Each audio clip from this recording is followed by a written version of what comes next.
Hello കൂട്ടുകാരെ, വീണ്ടും ഒരു വോയിസ് ഓവർ ആണ്. അപ്പോൾ എല്ലാവരും സുഖമായിട്ടും സന്തോഷമായിട്ടും ഹാപ്പിയായിട്ടും ഹെൽത്തി ആയിട്ടും ഇരിക്കുന്നു വിചാരിക്കുന്നു. എൻ്റെ പേര് മിനി, ചാനലിൻ്റെ പേര് മിനിസ് കിച്ചൺ റെസിപ്പീസ് എന്നാണ്. ഓക്കെ കൂട്ടുകാരെ, നമ്മൾക്ക് ഇന്നലെ 100 സബ്സ്ക്രൈബേഴ്സ് ആയിരിക്കുന്നു. Clap clap clap. ഓക്കെ, എല്ലാവരോടും താങ്ക് യു സോ മച്ച്. വീണ്ടും ഇതുപോലെ സബ്സ്ക്രൈബ് ചെയ്ത് സപ്പോർട്ട് ചെയ്യണം. കട്ടയ്ക്ക് എന്നെ സപ്പോർട്ട് ചെയ്യണം. ഞാൻ ഈസി ആയിട്ടുള്ള റെസിപ്പീസാണ് എൻ്റെ വീഡിയോയിലൂടെ ഷെയർ ചെയ്യുന്നത്. അപ്പോൾ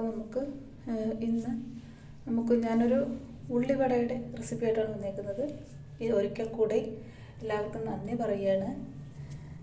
കട്ടയ്ക്ക് കൂടെ നിൽക്കുന്ന എല്ലാവർക്കും നന്ദിയുണ്ട്.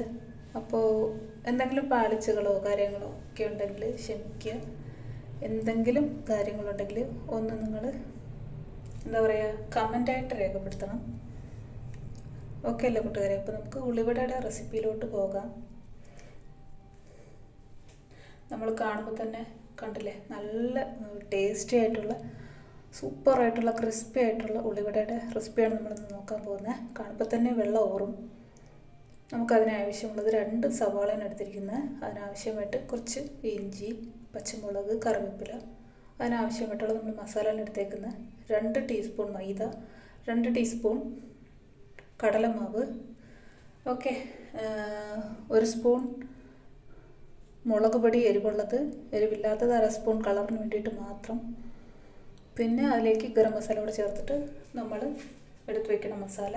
ശരി, നമ്മൾ ഈ എടുത്തു വെച്ച സവാളയിലേക്ക് ഉപ്പിട്ടിട്ട് അതൊന്ന് പിഴിഞ്ഞെടുക്കാനുണ്ട്. പിഴിഞ്ഞെടുത്തതിന് ശേഷം ആ ഉള്ളി സവാളയിലേക്ക് നമ്മൾ ഇനിയിപ്പോൾ നേരത്തെ എടുത്തു വെച്ച ഇഞ്ചി, പച്ചമുളക് കൂട്ടും പിന്നെ മസാലയുടെ എടുത്തു വെച്ച മസാല കൂട്ടുകളൊക്കെ ഇട്ടിട്ട് നമ്മൾ നന്നായിട്ടൊന്ന് മിക്സാക്കി എടുക്കണം.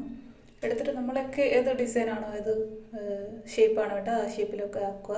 അതിനുശേഷം നമ്മളൊരു പാൻ വെച്ച് ചൂടാക്കിയിട്ട് അതിലേക്ക് വെള്ളം ഒഴിച്ച് നന്നായിട്ട് തിളച്ചൊരു പരുവാകുമ്പോഴത്തേക്കും നമ്മൾ ഷേപ്പാക്കി വെച്ചിരിക്കുന്ന ആ ഉള്ളിവടയുടെ കൂട്ട് അതിലേക്ക് ഇട്ട് കൊടുക്കുക.